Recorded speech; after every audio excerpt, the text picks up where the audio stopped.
Hi. I promise that I'm going to follow up the issue for UK concerning the Brexit. And there have been some developments last week on 28th of August 2019. Now, Prime Minister Johnson had a meeting with Queen Elizabeth, and Queen Elizabeth had agreed to suspend the parliament till 14th of October 2019.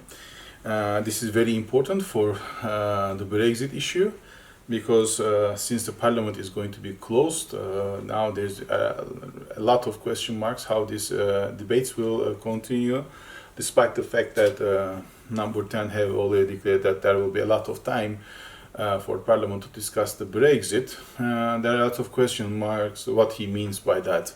Now, this week we want to start with Brexit, how it's going to evolve. But most importantly, one issue has emerged our attention, and this is about the political leadership in UK. Since we have been following the issues, we also compare the leaders of the UK since 19th century. It was like Lloyd George, Churchill, Attlee, Blair and Thatcher. I can remember the five best, I will say, UK prime ministers that I have ever thought of. And I'm comparing them with today's political leadership, how it evolves to, and to be honest, it's not very optimistic to my eyes. And this is a great debate for the future of UK, how the political elites will evolve and what we should expect from UK's future. So let's start with Brexit, how it's going to evolve to, and what does it mean, the suspension of the parliament to UK and to Brexit, and most importantly, is the political leadership today is competent as it was before. So let's start.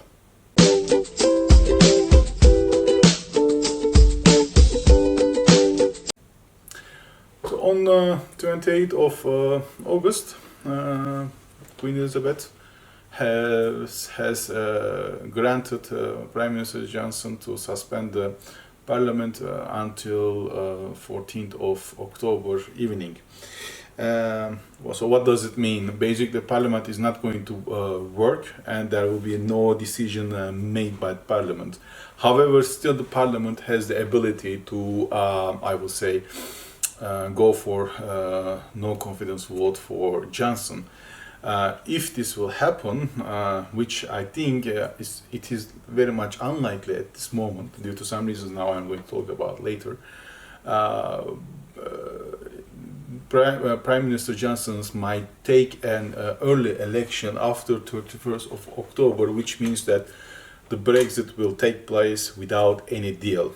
So this is going to give the British political leaders today and in future to blame each other, which is going to take place a lot then, and this is very nonsense for the future of UK in terms of economy and politics.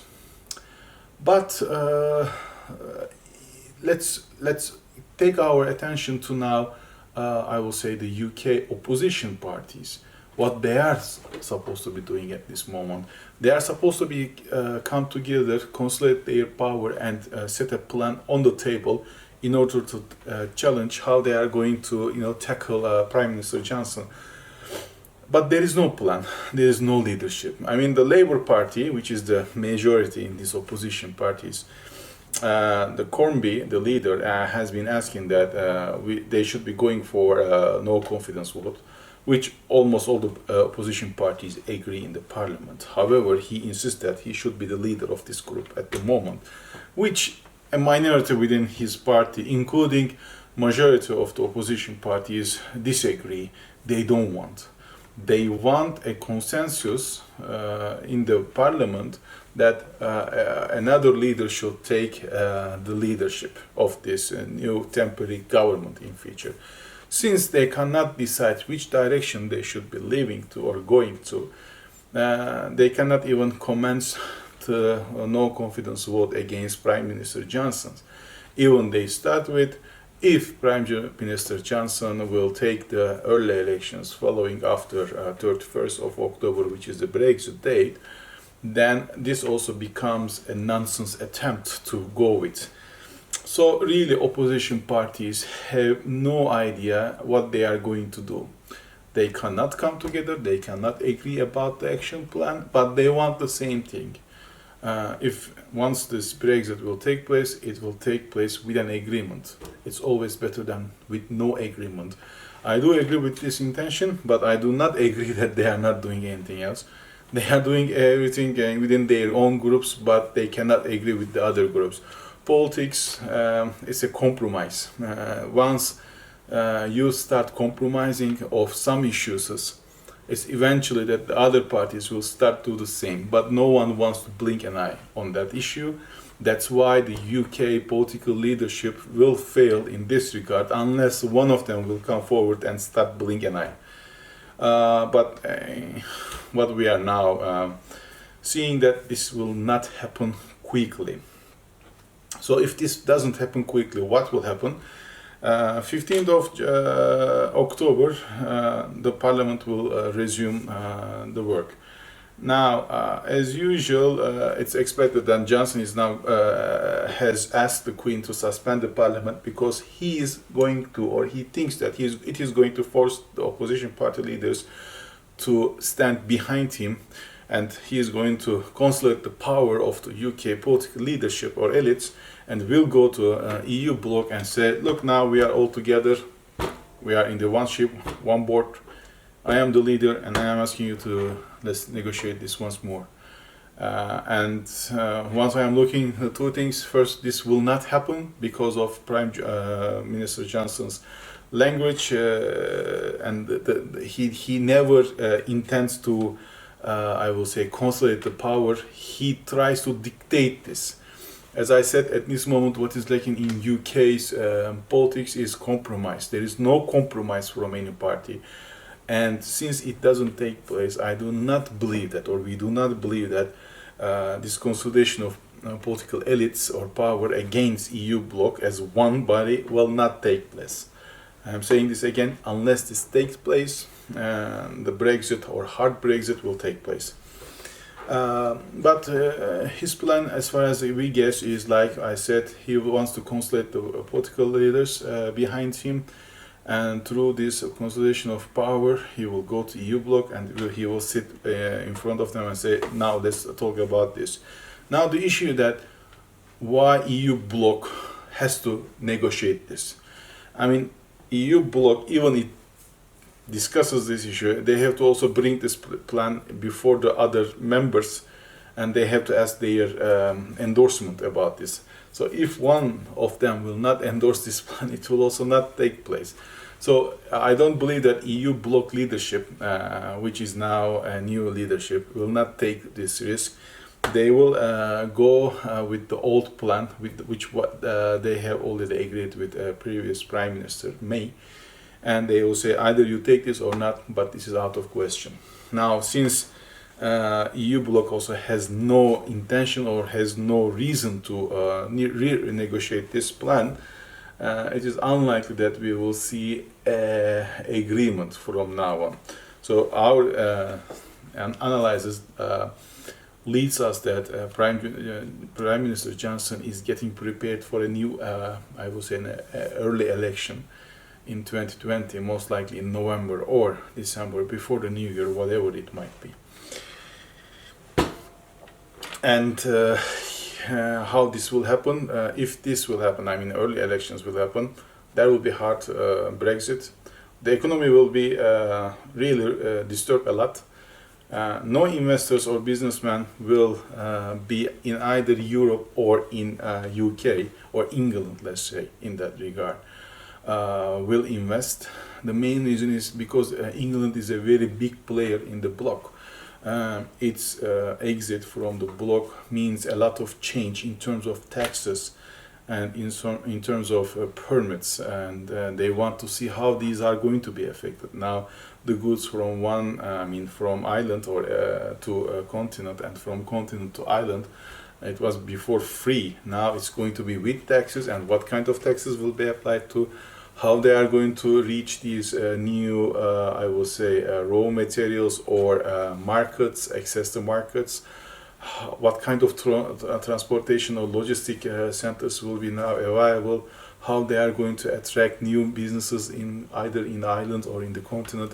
They are now all in question marks. Are the headquarters in England at this moment, London, especially the financial ones, are they going to move to Brussels or to Frankfurt, let's say? Or the ones that the UK-based companies, centers in the continent, are they going to move back to London or around London or Manchester, Liverpool, these kind of cities? I mean, these are all question marks, and before they are all being cleared by the laws and by the lawmakers, no economic activity will be spread in the continent. At this moment, unfortunately, because of also the US and Chinese, I will say, trade war, and including the other bad factors in the global trade, the economic indicators in Europe is really not good. It is less than a 1%, the development or expansion is expecting. This is too less for Europe and the continent. And if this will happen, which I mean the hard Brexit, I expect that it's going to influence this, I will say, economic activities greatly. I will say that it is bad also for a country like from where I am from, for Turkey, because Turkey is also making business with EU.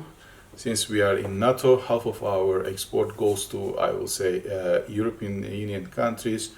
If the European Union countries, I will say, the trade is or the economic activities is going to be disturbed, there will be no need to sell, because Europe will not buy. Basically, it means that we are going to buy less in terms of raw materials from Europe, and this is going to affect also the economic activities in Turkey, because it will not be stopped, of course, but it will be reduced to, I will say, to greatly, because we will only buy the raw material to produce for goods for the domestic market. And the domestic market is already bad in Turkey, which is going to be, I will say, a boomerang effect. We call it like this in economy also. So since this is going to also a great risk, not only for Britain or I will say Europe, also Turkey, it is going to affect a lot. But there is another aspect of this hard Brexit that we have been seeing. Once it was let's say the Second World War, the First World War, I remember the coal industry when the Thatcher was first days or the first time of her prime minister. Blair during the Iraq, they have all showed, or Churchill, I mean, or in 1910s, I would say the Lloyd George, they have all showed great leadership in their era. And they have destined the UK from one place to another safely as much as they can. But their leadership was greatly appreciated at that time. Churchill was a great leadership during the Second World War. Thatcher was a great one during the 1980s, especially the economic problems emerged. She really tackled them well with the Argentina problem. Oh yeah, it was a really good leadership at that time. I mean, Blair during the Iraq crisis, he was very determined, and he had shown a good leadership during that time, but not now with the ones that we have been seeing. Either before May, and with Prime Minister Johnson, we see Prime Minister with no efficient or I would say with no leadership character. Especially with the Prime Minister Johnson, now we are seeing that there will be no most likely solution to Brexit. Meaning that he is going to only blame the others before him, and then it will be a game of blame. One side will blame the other side will blame the other ones, and it will go on like that. And this is really bad for the British economy and also the politics. So this only shows me that the quality of the political elite or the future of the UK in terms of politicians are really not bright, I will say. This is mainly because of the way that the British also leadership has gone. There are no people from, I will say, the state affairs are coming up to the leadership. Johnson was basically a newspaper reporter, working in a newspaper. May was good, but she wasn't really competent for this job. It was really given to her. But we don't see a leadership, the character, determined, who can see or foresee the things before emerge and really takes its all action accordingly. We can't see this at this moment. They are most playing the games between each other, but there is no efficient solutions to the problems. And that's the biggest challenge, I will say, the UK Parliament has in the, I will say, the coming 10 years or a decade. The leadership problem in the UK is going to be the major problem that they are going to face with in future. Not the hard Brexit. Hard Brexit is something. Unless they really find a good leadership, how to manage these hardships, I will say it will be only a boomerang effect to British economy. If you like this button, if you like this video, there is a like button underneath the screen. Please press on that. And if you become a membership to our YouTube channel, we will appreciate. So you will be the first one served, and you can listen and watch the video. Thank you for watching this video, and have a great day. Bye.